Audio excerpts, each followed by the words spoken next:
بسم اللہ الرحمن الرحیم۔ جماعت نحم کے اردو کے لیکچر نمبر 76 کا آغاز کریں گے۔ سبق ہم پڑھ رہے ہیں نیلی جھیل اور اس کے مصنف ہیں شفیق الرحمان۔ سبق کی ابتدا ہم کر چکے ہیں، مصنف کا تعارف بھی ہم پڑھ چکے ہیں، اور اب ہم پڑھیں گے سبق کا اگلا حصہ، صفحہ نمبر 84 نکالیں۔ سبق میں ہم پڑھ رہے تھے کہ کس طرح روفی اور مصنف گھر والوں کی ڈانٹ ڈپٹ سے بچنے کے لیے اور اپنی زندگی کی جو حقیقتیں ہیں ان سے نظریں چنانے کے لیے اپنے تصور میں کھوئے رہتے تھے، اور ان کا تصور کیا تھا؟ ایک نیلی جھیل تھی جو ان کے لیے بڑے سکون کا باعث ہوتی تھی، وہ اسی میں کھوئے رہتے، اس کے حسن میں، اس کی خوبصورتی میں وہ کھو جاتے تھے، اور اس طرح دنیا کی جو تلخ حقیقتیں ہیں، وہ چیزیں جن کو وہ ناپسند کرتے تھے، ان سے وہ آنکھیں چراتے تھے۔ صفحہ نمبر 84 پہ دیکھیں، ابتدا کرتے ہیں اپنے سبق کی۔ اگر وہ جھیل وہاں نہ ہوتی تو نہ جانے ہمارے دن کیوں کر گزرتے، یعنی کہ یہ جھیل ہی ایک واحد سہارا تھی ان کے لیے، ان کا اچھا وقت گزارنے کے لیے، اور دنیا کے ان مصائب سے یا دنیا کی ایسی باتیں جو ان کے لیے ناگوار تھیں ان سے بچنے کے لیے، کیونکہ گھر میں ہر ایک ہم دونوں کا دشمن تھا اور ڈانٹنے پر تلا ہوا تھا۔ اب وہ سمجھتے تھے کہ چونکہ گھر والے ہر وقت ان کے ساتھ ڈانٹ ڈپٹ کرتے تھے تو ان کا خیال تھا کہ یہ گھر والے ان کے دشمن بن گئے ہیں۔ ان کا رویہ یہ تھا کہ اگر کچھ کیا ہے تو کیوں کیا ہے، اور اگر نہیں کیا تو کیوں نہیں کیا۔ اب وہ اپنے گھر والوں کے بارے میں کہتے ہیں کہ بچے جو ہیں اکثر اس بات سے نالاں ہوتے ہیں کہ ان پر ڈانٹ ڈپٹ یا ان پر سختی کیوں کی جاتی ہے۔ ان کا خیال ہے بچوں کا کہ بڑے جو ہیں وہ ہمارے ہر بات میں کیڑے نکالتے ہیں اور ہمیں اپنے طور پر کوئی کام کرنے کے لیے نہیں دیتے۔ تو یہ بچہ جو ہے یہاں پر یہی گلہ کرتا ہے کہ اگر ہم کچھ کرتے تو کیوں کیا، اور اگر نہیں کرتے تو کیوں نہیں کیا، یعنی کہ گھر والے یا بڑے جو تھے، بڑے بزرگ گھر کے، وہ انہیں ایک حال میں بھی آرام سے نہیں بیٹھنے دیتے۔ ان دنوں سب کے دل میں یہ خیال بیٹھ گیا تھا کہ ہم دونوں نہایت نالائق ہیں اور بالکل نہیں پڑھتے۔ اب ظاہر ہے جب بچے سبق سے، اپنے اسکول کے کام سے چھپتے تھے تو گھر والوں نے یہی ان کو القابات دیے کہ نالائق ہیں۔ نالائق کا مطلب ناقابل، ٹھیک ہے، اور پڑھتے نہیں۔ ابا کا تبادلہ حسب معمول آبادی سے دور کسی ویرانے میں ہوا۔ ویرانے یعنی غیر آباد جگہ، جہاں زیادہ آبادی نہ ہو۔ والد جو ہیں وہ کوئی ملازمت کرتے تھے اور اس ملازمت کے سلسلے میں وہ شہر سے دور کسی کم آبادی والے علاقے میں ان کا ٹرانسفر ہو گیا۔ تبادلہ ٹرانسفر کو کہتے ہیں، ایک جگہ سے دوسری جگہ منتقل ہونا۔ اور مجھے روفی کے ہاتھ بھیج دیا گیا۔ روفی کے ہاتھ یعنی اس کے ساتھ۔ گھر سے ہر خط میں تاکید آتی، تاکید یعنی تلقین کی جاتی کہ لڑکے کی پڑھائی کا خاص خیال رکھا جائے، یعنی ظاہر ہے ہر کسی کو بچے کی تعلیم کی، اس کی پڑھنے کی فکر تھی۔ چنانچہ خاص سے بھی زیادہ خیال رکھا جاتا۔ خاص سے بھی زیادہ سے مراد یہ طنز کے طور پہ بچے جو ہے مصنف کہتے ہیں کہ خاص سے بھی زیادہ سے مراد یہ کہ مجھ پر خوب سختی کی جاتی تعلیم کے سلسلے میں، پڑھنے کے سلسلے میں۔ گیہوں کے ساتھ گھن باقاعدہ پستہ، اور ننھے میاں کی بھی خوب تواضع ہوتی۔ گیہوں گندم کو کہتے ہیں، گھن کیڑا لگنا۔ گھن کہتے ہیں ایک کیڑا ہوتا ہے جو غلے میں جو ہے لگ جاتا ہے، اور اس سے کیا ہوتا ہے، وہ آہستہ آہستہ غلے کو کھاتا ہے۔ تو گیہوں کے ساتھ گھن باقاعدہ پستہ، یعنی کہ جب گیہوں کو پیسا جائے تو اس کے اندر اگر کوئی کیڑا موجود ہو تو کیا ہوگا، وہ کیڑا بھی اسی کے اندر پس جائے گا۔ یعنی اس کا مطلب یہ ہے کہ گناہگار کے ساتھ بے گناہ کی بھی شامت آ جانا، ٹھیک ہے۔ اور ننھے میاں کی بھی خوب تواضع ہوتی، یعنی کہ نہ صرف یہ کہ مصنف کا خیال رکھا جاتا پڑھائی کا، بلکہ اس کے چھوٹے بھائی پر بھی خوب سختی کی جاتی، یعنی کہ وہ بیچارہ بے گناہ مارا جاتا۔ ننھے میاں سونے سے پہلے بڑے خشوع و خضوع سے دعا مانگتے۔ خشوع و خضوع سے یعنی بہت دل جمی سے، بہت اللہ تعالیٰ، خشوع و خضوع کا مطلب ہوتا ہے خشیت الہی کا لفظ آپ نے سنا ہوگا، ٹھیک ہے، یعنی بہت زیادہ دل سے، بہت زیادہ دلی رجحان اور دلی چاہت کے ساتھ عبادت کرنا یا دعا مانگنا۔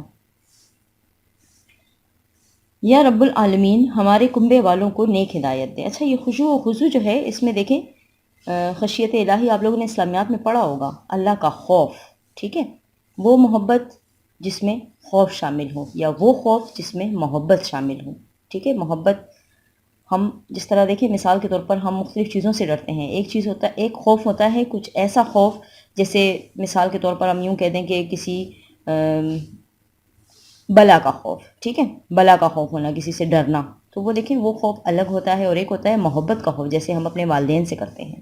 اپنے والدین کا خوف بھی ہمارے دل میں ہوتا ہے، لیکن وہ محبت اس میں شامل ہوتی ہے کہ ہم سے وہ کہیں ناراض نہ ہو جائیں، ہم ان کو ناراض نہیں کرنا چاہتے، اور یہی ہم اللہ تعالیٰ کے ساتھ بھی یہی رکھتے ہیں خشیت الہی، ٹھیک ہے، کہ ہم اللہ تعالیٰ کو ناراض نہیں کرنا چاہتے۔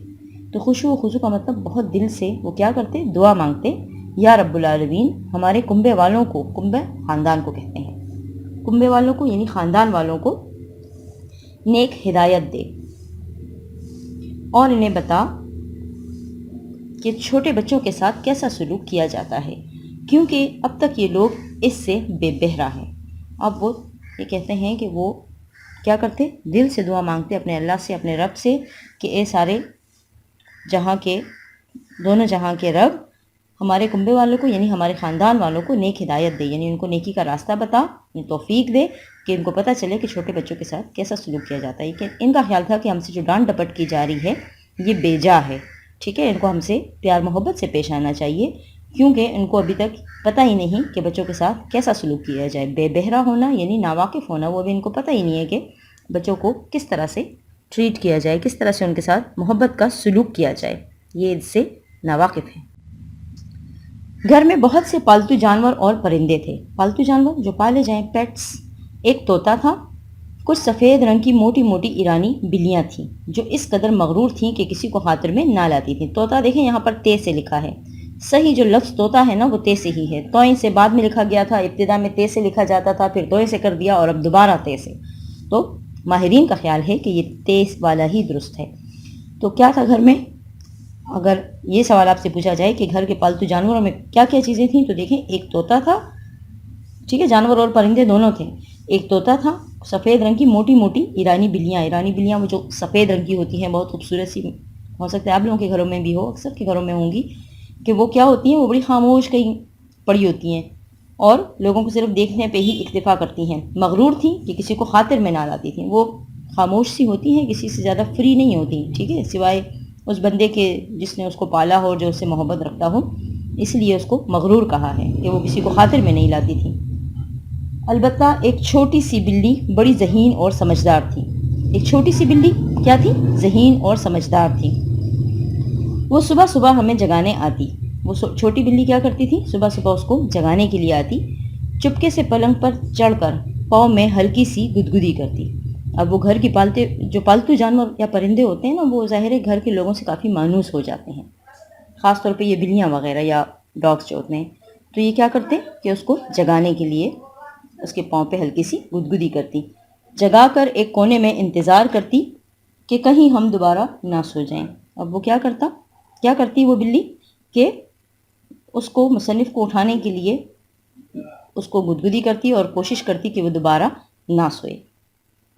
بڑے کمرے میں کچھ قالین تھے، اتنے خوبصورت کہ انہیں فرش پر دیکھ کر ہمیں بڑا افسوس ہوتا۔ دیکھیں یہ طنزیہ اور مزاحیہ مضمون کی بڑی کمالات ہوتے ہیں۔ اب دیکھیں وہ کہتے ہیں کہ قیمتی قالین جو بڑے قیمتی تھے، خوبصورت تھے، تو انہیں فرش پہ نہیں بلکہ فرش پہ تو وہ چیز پھینکی جاتی ہے نا، یا رکھی جاتی ہے جو کم اہمیت کی ہو، تو وہ کہتے ہیں کہ اس کی خوبصورتی کو دیکھ کر دل چاہتا تھا کہ یہ فرش پر کم از کم نہ ہو۔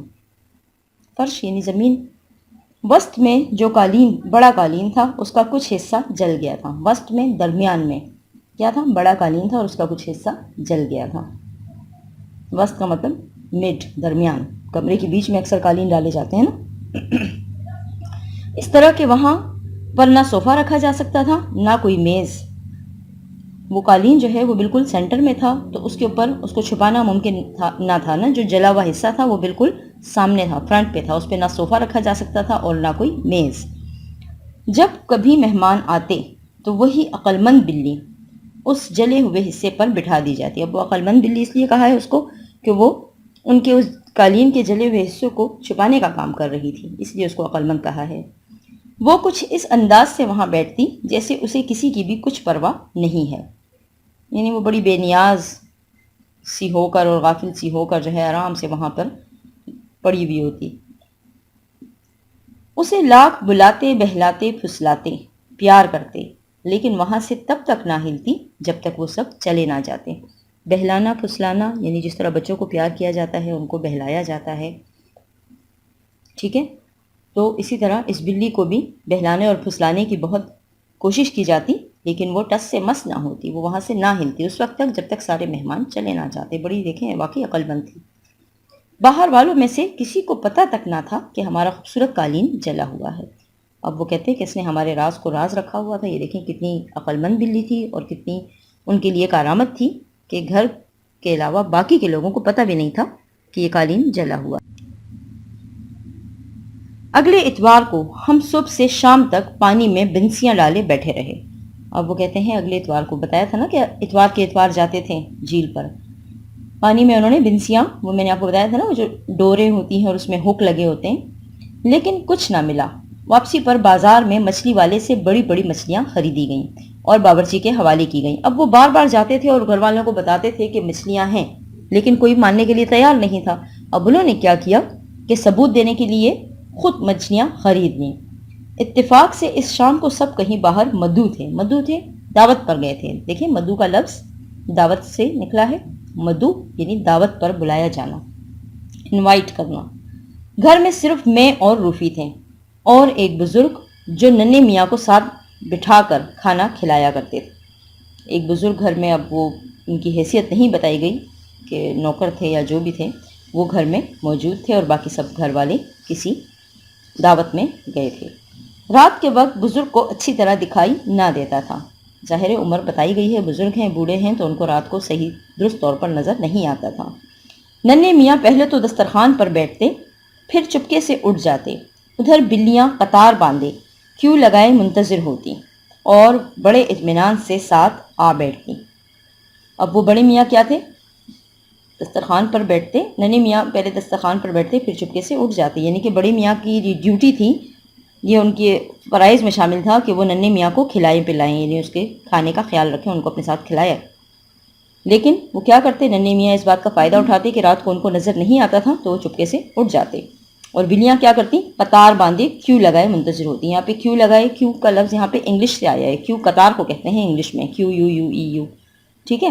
تو وہ کیا منتظر ہوتی ہیں قطار میں اور بڑے اطمینان سے ساتھ آ بیٹھتی۔ اب وہ گھر کی پالتو بلیاں تھیں، گھر والوں سے مانوس تھیں۔ بزرگ کھانا کھاتے تو آرام سے آ کر لائن میں کھڑی ہو جاتی کہ یہ کھائیں گے تو ساتھ ساتھ ہم بھی کچھ کھائیں گے۔ وہ یہی سمجھتے کہ ننھے میاں ساتھ بیٹھے ہیں۔ اب وہ دیکھیں ان کی نظر اتنی کمزور تھی کہ وہ بلیوں کو ننھے میاں ہی سمجھتے۔ چنانچہ وہ بار بار بلیوں سے کہتے، برخوردار کہتے ہیں بیٹے کو، فرما بردار بیٹا، بھوکے مت رہنا، چیزیں اٹھا اٹھا کر ان کے سامنے رکھتے، یہ چکھو برخوردار۔ ادھر بلیاں بڑے سکون سے کھاتی، ٹھیک ہے؟ اب ان کو نظر تو نہیں آ رہا تھا کہ میں کھانا رکھ تو رہا ہوں کسی کے آگے، لیکن کس کے آگے؟ اصل میں وہ بلیاں تھیں، ٹھیک ہے؟ وہ سمجھ رہے تھے کہ میں ننھے میاں کو کھلا رہا ہوں، لیکن وہ بلیاں تھیں، ننھے میاں کی جگہ بلیاں خوب سیر ہو کر کھا رہی تھیں۔ چنانچہ ہماری خریدی ہوئی مچھلیاں اس رات بلیوں نے کھائیں۔ اب وہ کہتے ہیں کہ افسوس تو بہت ہوا کہ خریدی ہوئی مچھلیاں کس نے کھائیں؟ بلیوں نے، بجائے اس کے کہ گھر والے کھاتے، کیونکہ گھر والے کوئی تھا نہیں، سب دعوت پہ گئے تھے، تو انہوں نے بزرگ کے آگے وہ مچھلیاں رکھی اور بزرگ نے ننھے میاں سمجھ کر بلیوں کو کھلاتے گئے۔ اگلی مرتبہ ہم جھیل پر گئے اور واپس آتے وقت مچھلیاں خرید کر لائے تو نہ جانے کس کے مشورے سے مچھلیاں ڈاکٹر صاحب کے ہاں بھیج دی گئیں۔ اب پتہ نہیں، انہوں نے کہا کہ جب ہم اگلی بار آئے، ظاہر پڑوسیوں کے ہاں چیزیں وغیرہ بیچتے ہیں نا لوگ، اچھی چیز بنا لیں کوئی گھر پر تو وہ پڑوسیوں کے گھر میں اکثر ہم بیچتے ہیں نا، تو انہوں نے بھی کیا کیا، گھر والوں نے کچھ مچھلیاں ڈاکٹر صاحب کے ہاں بھیج دیں جو ان کے پڑوسی تھے۔ بس یہاں تک رہنے دیں، باقی انشاءاللہ نیکسٹ لیکچر میں پڑھیں گے۔ یہاں تک اپنے لیے MCQs اور مرکبات، ٹھیک ہے، ان کی نشاندہی کریں، انڈر لائن بھی کریں، ٹھیک ہے؟ ہائی لائٹ کرنا چاہتے ہیں، انڈر لائن کرنا چاہتے ہیں، اور MCQs تو میں آپ کو بار بار بتاتی ہوں کہ اس کی نمبرنگ کریں۔ انشاءاللہ بکس چیکنگ جب ہوگی تو اس میں پھر اس کو چیک کیا جائے گا۔ آج کا لیکچر یہیں تک وائنڈ اپ کرتے ہیں، انشاءاللہ نیکسٹ لیکچر میں یہیں سے سٹارٹ لیں گے۔